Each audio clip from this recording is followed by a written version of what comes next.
everyone, and welcome back to my channel. I am Nelson and I am bringing you guys to this wonderful location. It's a landmark, very popular, well known here in Florida as RF Orchids. There is amazing things to see here. They're very well known for their Vandas or hybrids, award-winning orchids. This place has been here since 1970s, and it was erected and created by none other than Robert Fuchs, known as Bob, and his partner Michael. They created this paradise of orchids, and if you guys don't know, Mr. Fuchs has not been new to orchids even before that. His family has a lineage of members in his family that have brought and hybridized orchids here in Florida for many decades.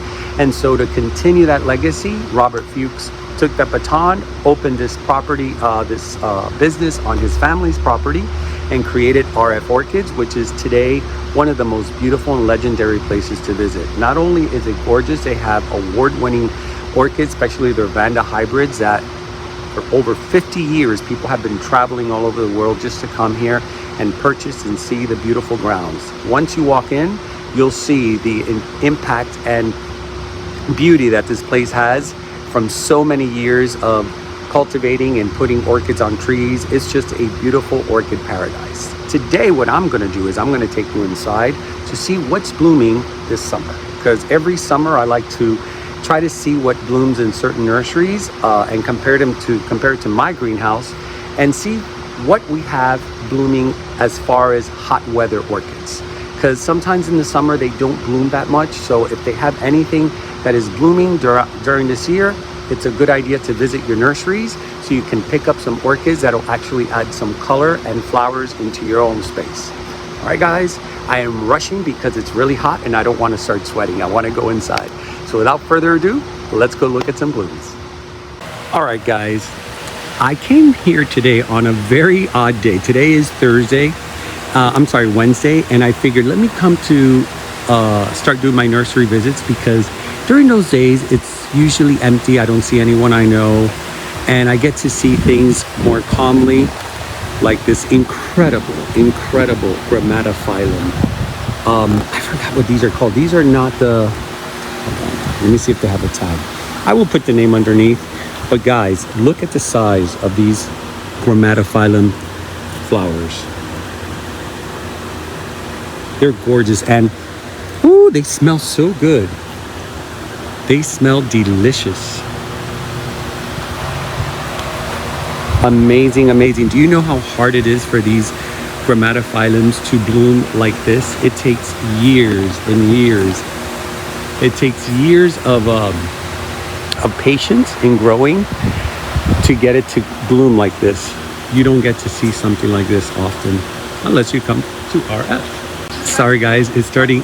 I thought I was going to be here alone, but Flamingo's Orchid Society is here. What are the odds?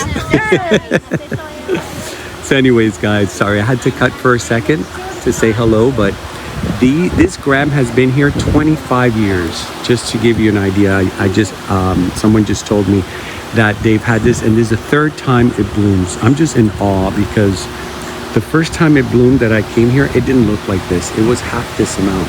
So every time it blooms, it shoots extra flowers or extra spikes. Just very pretty. All right, let's go inside. Little did I know the society, honestly, I had no idea they were going to be here. it just worked out that way. I guess like minds think alike, I guess. This is the entrance. And as you guys can see, I did not over detail the amount of orchids here. You can see it for yourself. How many beautiful orchids they have. I'm always floored when I come here, because they usually put whatever is in season, but I had no idea they were going to have so many in bloom during this hot season. Look at these Vandas. Oh my God, what are you? These are $75. Let me see.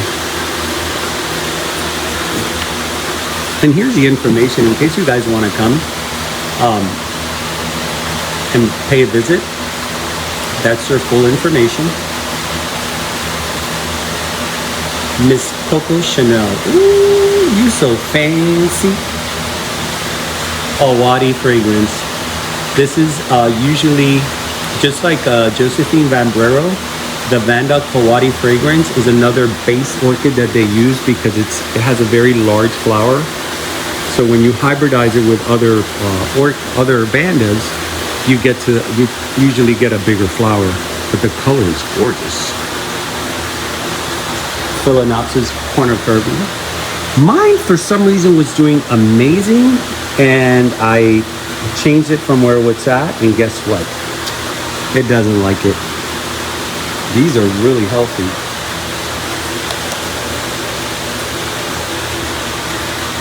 Now, I don't know if it's cornu cervi or cornu curdy. I think it's cornu cervi.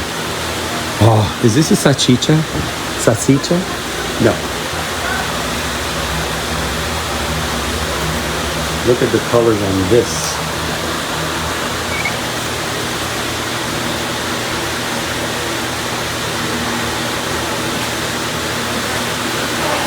Those are amazing colors.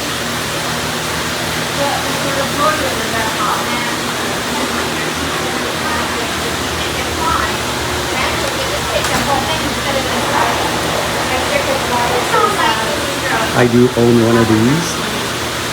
Very pretty. Is this a Dr. Anak? Let me see. I think this is a Dr. Anak. Or it must have a cross of it. No, it does not. I'm sorry, hold on. It's hard to do this with one hand.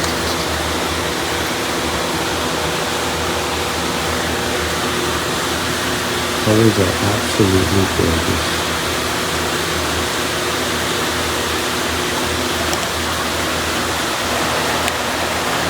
So pretty.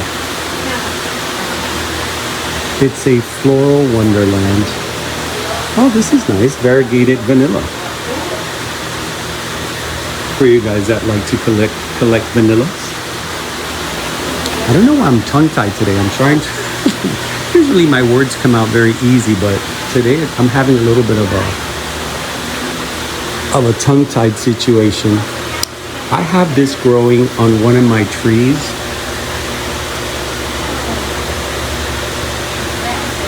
How pretty that is, guys. Talk about a large and massive cymbidium. Look at those flowers.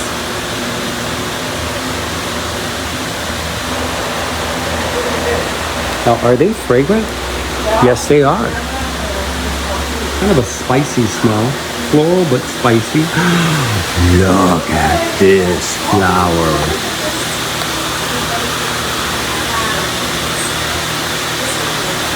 That is one large flower. Who are you, Vanda George Diaz?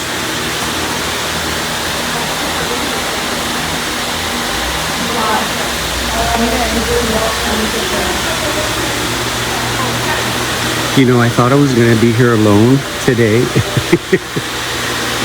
When I came in here, I parked. I was the only car. As soon as I turned my camera on, I saw 4 cars coming in. I'm like, oh, I spoke too soon.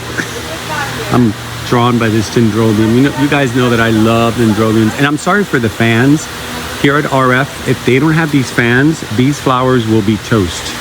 It is really, really hot in here. I don't know why it's always so hot. I guess because of the closed roofing. See, they have the white.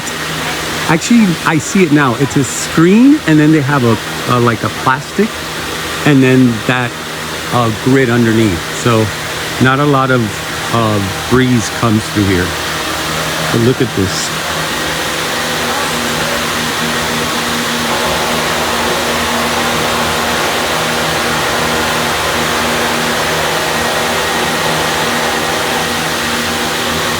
Just a sea of orchids. My God, this is for $85? Look at the size of this orchid. This whole thing is $85. Gotta pull back, look at that. Do you have the space for it? But what a beautiful flower.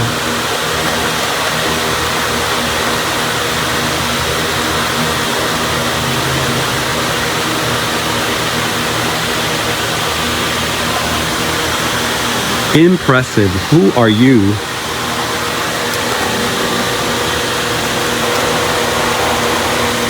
Zoe Bahar or Bazaar Razmataz. And it has already an award of merit. Very nice. Now this is the other side of the... oh, they have more there. Look. Let me get up close. I want to see it up close. Because I really love that red and yellow lip right there.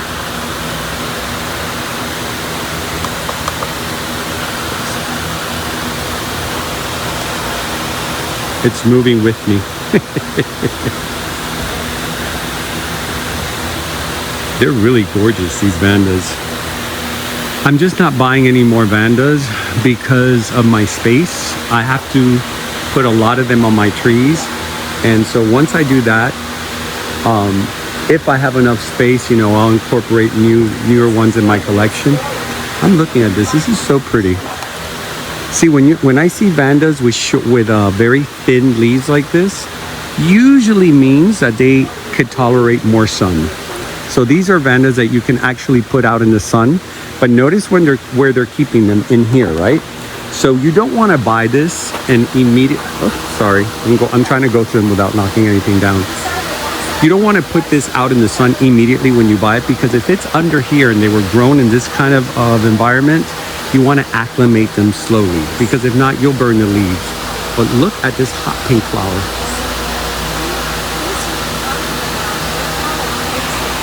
I would love a bunch of these on my trees. How much are they? And who are you? Happy Susion Crown Fox Electra. What is your price? You are free. There's no price. On any of them. Wonder why. I'm surprised that they don't have a price because they're usually... oh my god, look at this one up here. That's a really nice one. See, I would like 3 of these for my trees. I like to put them in 3s. And they do very, very well on trees. Vandas love to be hung on trees, and so do cattleyas. Some people think they have to be potted. They actually do way better for me on mounts and trees, as I've learned. Look at this cutie pie.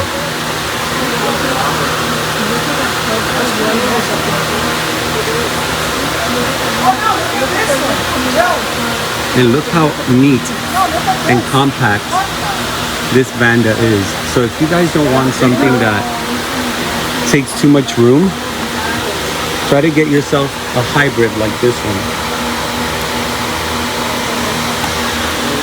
I've noticed the word crown fox is in a lot. Oh my god, look at this 600. This is a specimen. This is called a Vanda Mariae. Let me see if I have I wish mine would look like this. Mine has struggled through the years.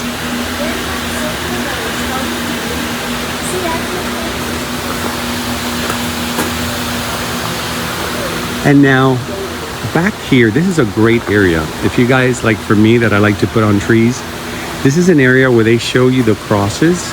So you don't really know what the flower is going to really look like until it blooms, which I love surprise orchids. I do that a lot. I buy things that I don't know exactly what it's going to look like, only because it's been crossed. Like, I would totally get one of these, because that would make a great combo right there. Let me see.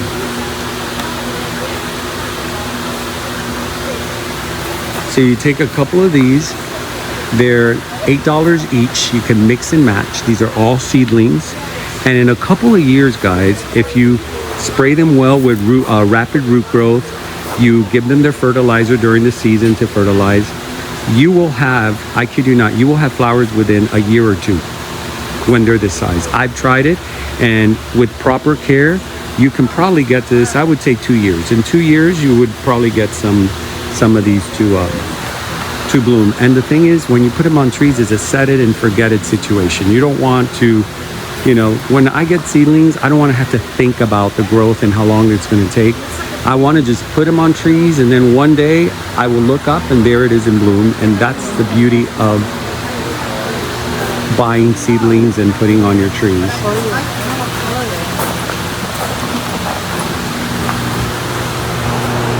All right, this is the cooler area. So in this area, they have all the phalaenopsis, the standard phals, plus their supplies back here. You can buy all your hangers. It's like a mini supply area. A lot of these pots are designed by Michael. Michael is a co-owner of RF Orchids, and he designs them himself and has them made and sent back to him. He's been doing this for many years. Here's all the foods, all the plastic pots you need. These are great for when you deflask. These are very good for deflasking because they have a lot of air through them, and you want those roots to get a lot of air while still maintaining some moisture.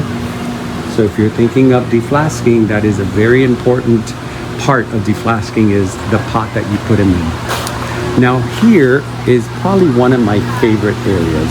And the reason being is because here you see some of the best sized orchids, the ones that are like double and triple spiking like this one.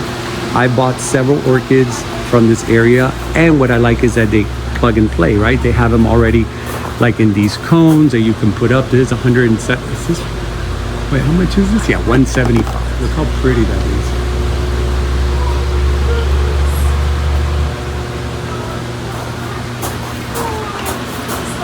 Trying to see, it's a Papilionanda. Gorgeous. Gorgeous, gorgeous. I really love these.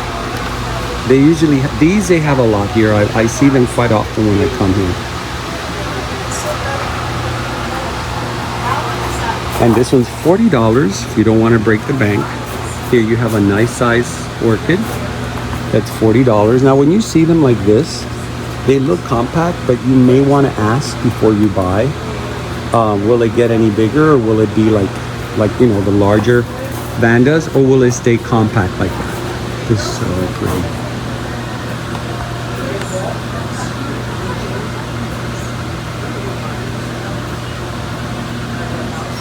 Just beautiful. That one's 115.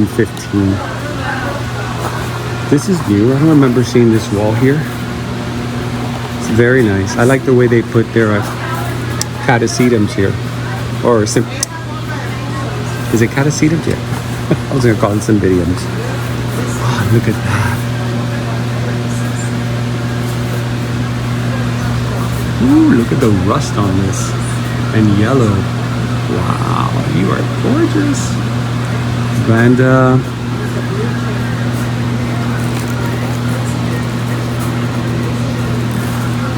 Garner, I guess it is. How dainty.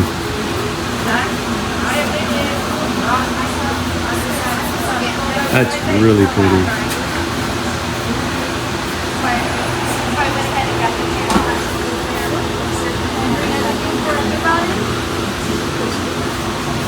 Gorgeous size. I can tell you this is one of those that probably spikes a lot throughout the year. Look how many it has.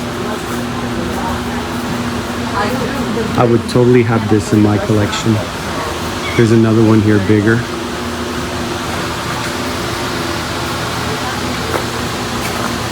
More of this gorgeous. Oh, look at the little kitty. Oh, look. I think this is a loose Neri. This one has way more blue than mine. What I liked about mine is that it was very white, and it just had that touch of, doesn't have a tag. But yeah, I think there's a loose Neri cerulean. That's a really pretty one. It is $65. And it comes in this gorgeous little coconut. Now you see how they put the mount that it came in inside the coconut? That's what you do. You don't want to start ripping it off the mount. You don't need to. Just put it in there. Eventually that's going to be hidden away by all the root ball, including the coconut. How you doing? I'm good. How are you? Good. Yes. What are you doing out here? Shopping. I did. Bingo. We're looking for bingo. I had no idea that anybody was going to be here. So what are the chances? When I saw you, I go, oh my God, I can't believe. That's funny. And I was just talking in my last video about you guys in the society. were? Yeah, literally. Look at the last video. I literally put it up yesterday afternoon. Okay, then that's why it's nice to see you. Likewise, I'll be seeing you soon at your place. I know. She is the president of the society, of the Flamingo Orchid Society. And it's so funny that yesterday I uploaded my my What's in Bloom after so many weeks of taking a break. And who do I bump into? The president herself. Oh my God, I am so overwhelmed right now because everything looks so rich. I was not expecting this many flowers. I just wanted to see what they had blooming in the summer. But I guess when you're a legend, you bloom all year round. I want to just turn around here and show you the rows and rows.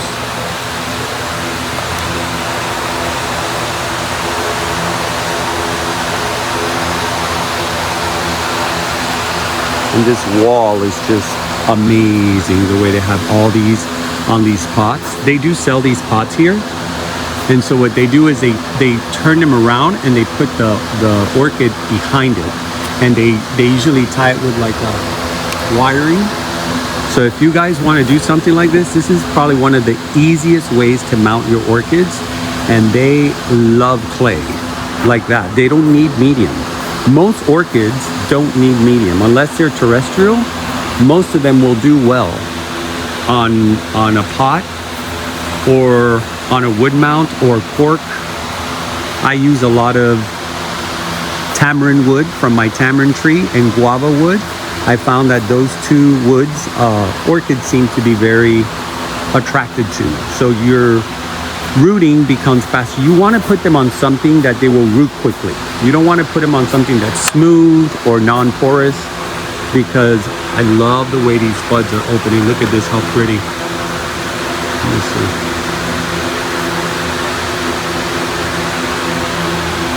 And I believe, no, that's not the same one. I don't know what flower that is, but it's going to be a very interesting flower when it opens. Beauty, miss.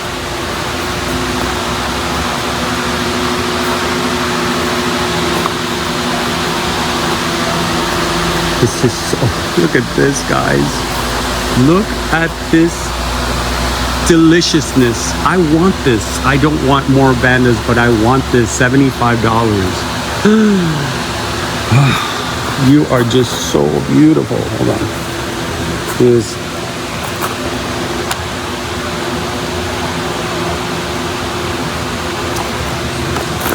What?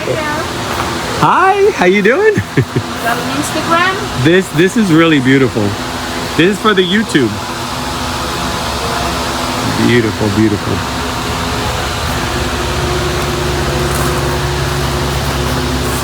Look at this one. This is a cross. I saw this one not too long ago.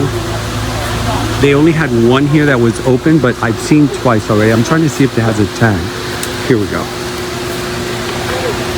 Miss Joaquin and Polsharima. That's what it is. Oh, sorry.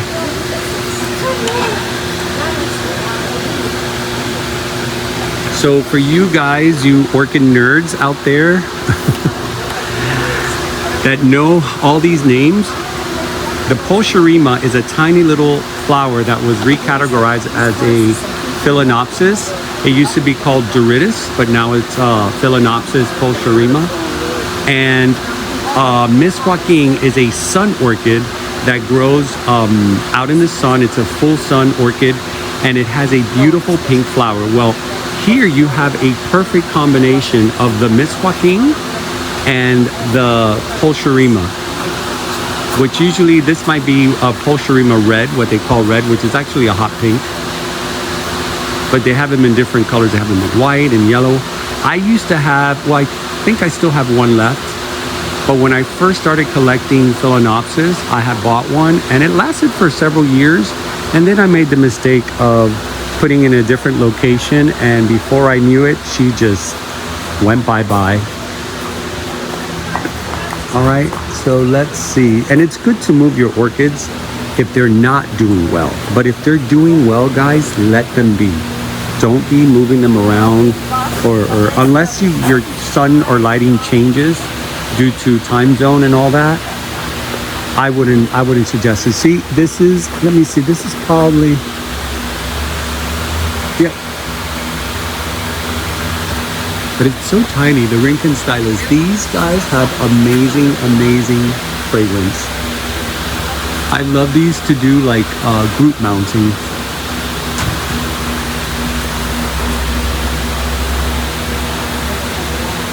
So lemony.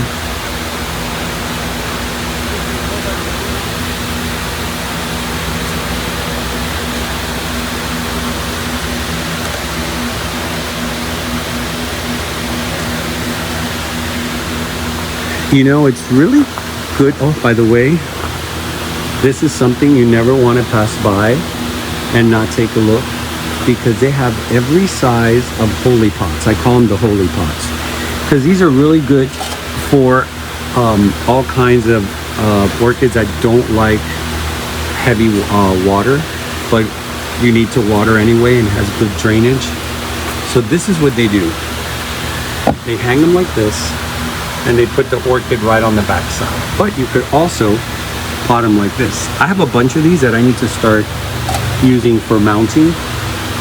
I originally got them for cattleyas, but what happened, Yana, was that the cattleyas got too tall and they would flip over and they wouldn't hold well.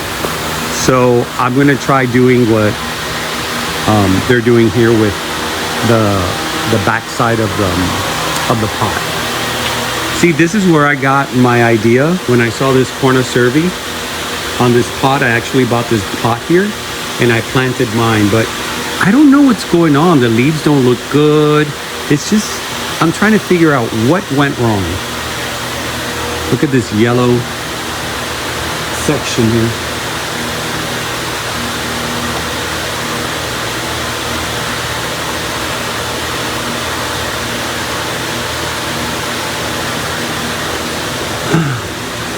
Hello there, beautiful. So if you guys saw my last video, I showed you my Cymbidium that I got at Vicky's Orchids. It's the Alba. This is not the Alba. I'm trying to see if I find it. Oh, tag is on the other side. Hold on. Sorry to make you so dizzy. So you see, this is what I have, but this is the red lip. The one I have is the Alba. So there's an absence of red color. But that one with that red inside, cranberry and yellow, it's calling my name. You know that these are just too big to have too many in one's collection. And it's such a sad thing because I am so in love with this flower. It really is a gorgeous, gorgeous flower. Now let me take you outside. Let me go to the, you know, I didn't show you any cattleyas. There's not a lot of them blooming, but these are really, really pretty.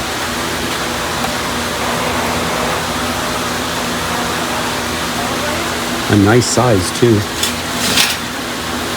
Wow. Who are you?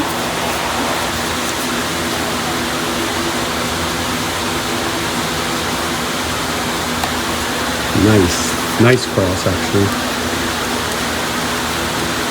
There we go.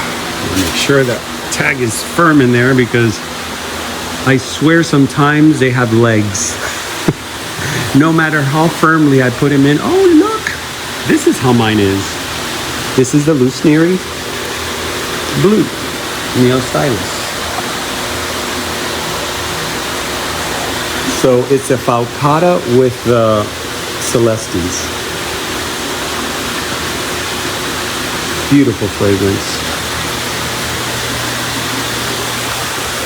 Right, let's go here. Now let's see if there's anything blooming in this end right here.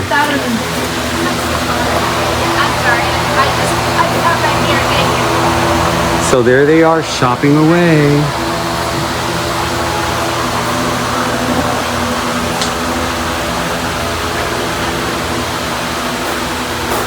Eeny, meeny, miny, mo. You know, this is what I'm going to be talking about. Picking the right orchid. Yes. How to pick, because everybody always asks that question. Yes. How do you know which one to pick when you have a sea of all the same ones? Yeah. Like this is a perfect example because they all look so good, Yes. right? Yes. Well, RF is a great nursery, so that helps. But yes. But it's also very good to, because they all look great. But my thing is like this one. See, I automatically see new growth and new root growth. So that already is two big pluses for me. Right. But when you come to a place like this, every single one of them has a new growth and new root growth. Yeah. So sometimes it's best just to go to the legends to make picking easy. Really gorgeous. And you would think with this heat, they would suffer. No. I think it's just us that suffer. Yeah. They adapt. Right? We don't. We're too used to an AC.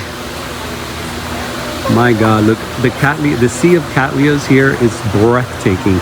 Even though it's not blooming season for them, if you guys want to see this whole place in bloom, come around November, December, January. It is so floral because that's usually the time that they like to bloom. They like to bloom more in the cooler weathers. In the warmer weathers, what they're doing is they're concentrating on growing new shoots, new roots, and stronger leaves. And so for the winter, then they push out gorgeous flowers. Now, it's very important, guys, when your orchids are not blooming and it's time to fertilize, don't forget to fertilize them. Because during that time, the orchid is growing, especially if you're here in South Florida. We don't really have a true stop date for fertilizing because it's warm all year round. So you can fertilize all year round. You just slow down your amount of fertilization. You may want to cut it in half, and instead of doing 1 teaspoon, I like to do half a teaspoon in the winter and fall, and I do it only once a month. So that way your orchid builds up really nice. So when it's time to bloom, it uses all that energy on the flower, and it's not worried about trying to improve the leaves or make them stronger. Because I've learned that with my orchids, when I don't fertilize and it's blooming time, it's like the orchid is trying to fight the two. It's trying to become a stronger plant, but also try to push flowers, so it tends to be on the weaker side. But when they're like this, super, super healthy like this, blooming time is great because that's when you get those massive flowers. You get stronger spikes that don't break that easy. You also get better fragrance and more beautiful colors. Because like I said, once the plant is really focused on pushing that spike out and blooming and not worried about trying to become healthier, then you're going to get the best out of that orchid. And that's the importance of fertilizing. And rapid root growth is one of those things that you should incorporate. Look, the only one that's blooming. Because that's going to help your roots establish and attach much faster. Because root growth is the most important thing when establishing an orchid into a new setting, especially if you're remounting on a mount, or if you're repotting.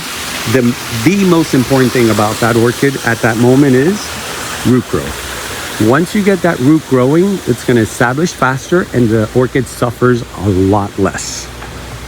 So this is really cute. I've always found this very cute. Redland Tropical, the historic Redland Tropical Trail. Now you see this in certain places like Robert is here. I think they also have it at Schnebley's winery, which we have a winery close by.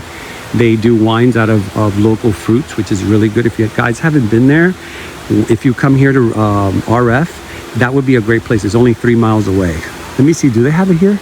Schnebley's, it's right here. It's 4.9 miles away.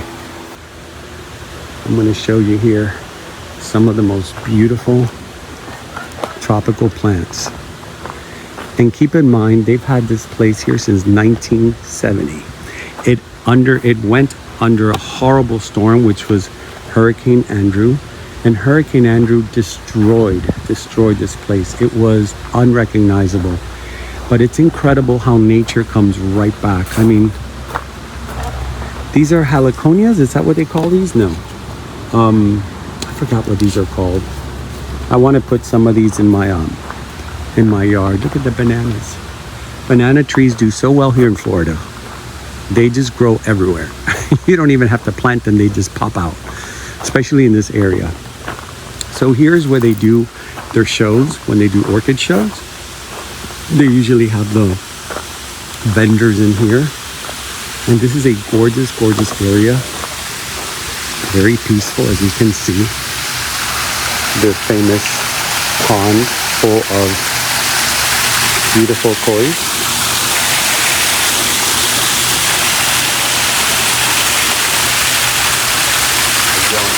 Good, and you? Good.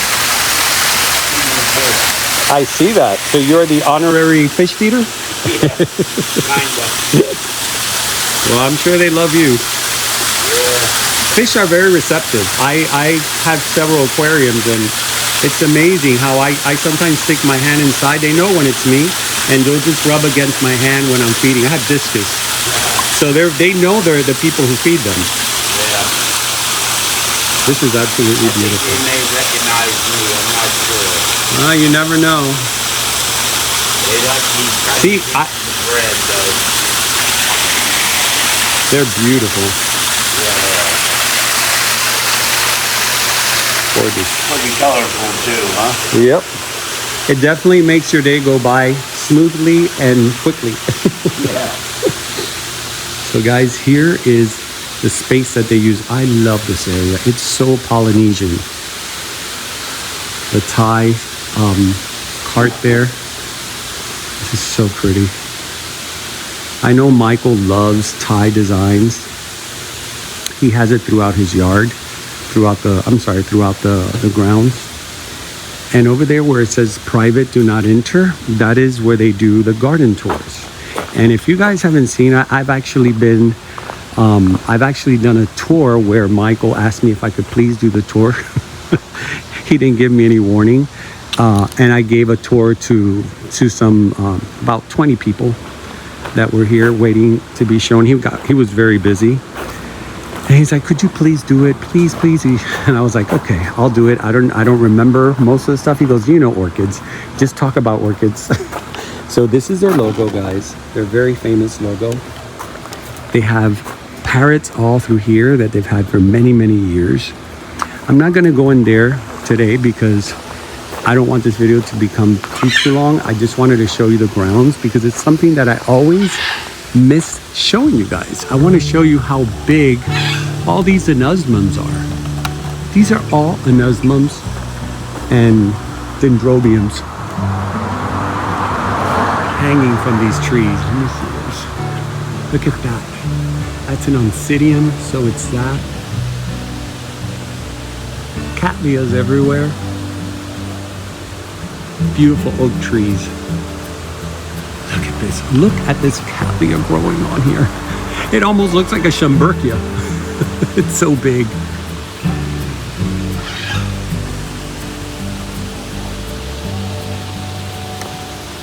Oh, look at the spray of anosmums.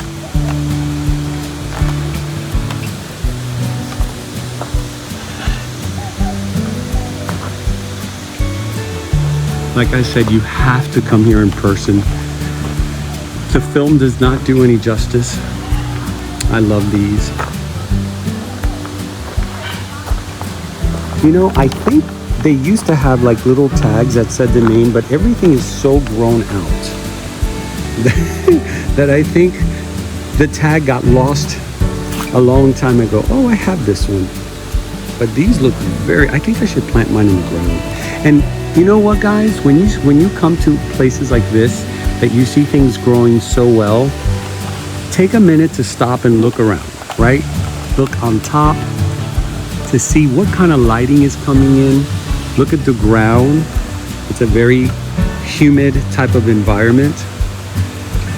And look at what they're planted next to. What goes well with it. Like I say, what plants are playing nice with each other. And that way you have an idea if you go back home and you want to duplicate this kind of environment. Now you can have a visual idea of how these plants grow. And don't ever worry that here in Florida, I don't worry if it's too shaded, because it's so bright down here that even a shaded area will give you enough light to grow these plants. And from my own acknowledgement, they actually do very, very well. They bloom under these canopies. Look how pretty this flower is. They grow very well under these canopies.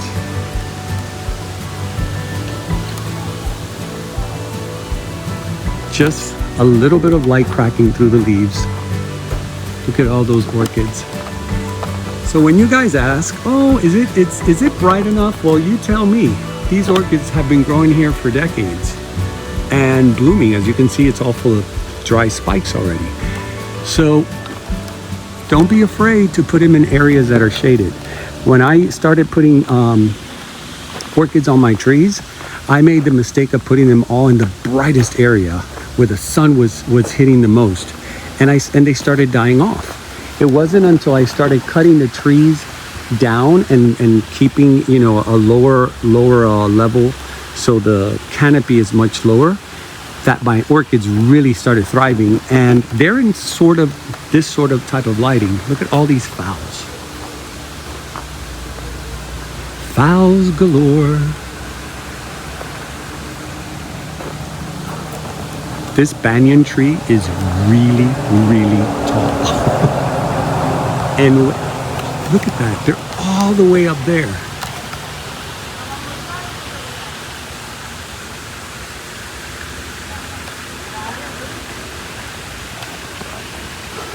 I don't know if Michael is here today or Robert. I didn't see them. So they're probably taking the day, or they're probably on location because they do other projects related to this outside of the nursery. All right, guys. So let's go back. I don't think there's anything else I can show you that is any different from what we've seen.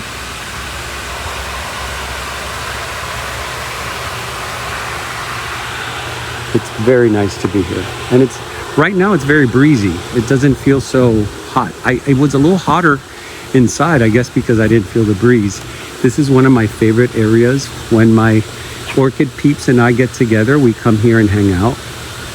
We'll bring like little snacks and drinks, and we'll just hang out here and do our orchid talks. So guys, if you're watching, we are due for another gathering. It's waiting for us. Remember, I got here, there were no cars. Look at now. There's cars everywhere. All right, let me turn this around and close the channel. Or should I say, close the episode. We did it. We did it through this heat. It's starting to pick up. The heat is starting to pick up. It's already getting into the afternoon. It's the only way to do it is coming early. But anyways, I hope you guys enjoyed this little tour. It was improv. I had the day off. I decided, why not? Let's just do a little pit stop. And I'm glad I did, because I ended up bumping into some friends, and it's always a joy to come here because there's always new stuff to see. And as you guys heard me talking to Melissa, Melissa, who's one of the members of the Society of Flamingo Gardens. When you come to a place like this, you really could just pick any orchid. They're all really, really good. They put the best stuff out there. So pretty much anything you get out here is going to be in excellent conditions, and it's going to be primo and award winning. So guys, I am going to leave you with this. I'm not going to do a long exit because I know I won't be able to sustain myself standing here in the heat. But again, thank you for all your comments that you left on the last video. Thank you for missing me so much. I miss you guys also. I couldn't wait to get back to doing videos. It was a great, nice little rest for me. I am back full force and rebooted. So I'm going to be bringing you more stuff soon. Like I said, there's a surprise video coming up soon. I don't know when I'm going to release it. It'll be sometime in September. but it's one to definitely look out for. So I will see you in the next video. I am Nelson. You're watching Nature Now. And remember to always, always keep it green. See you on the next video, and do a little trip to RF. You won't be disappointed.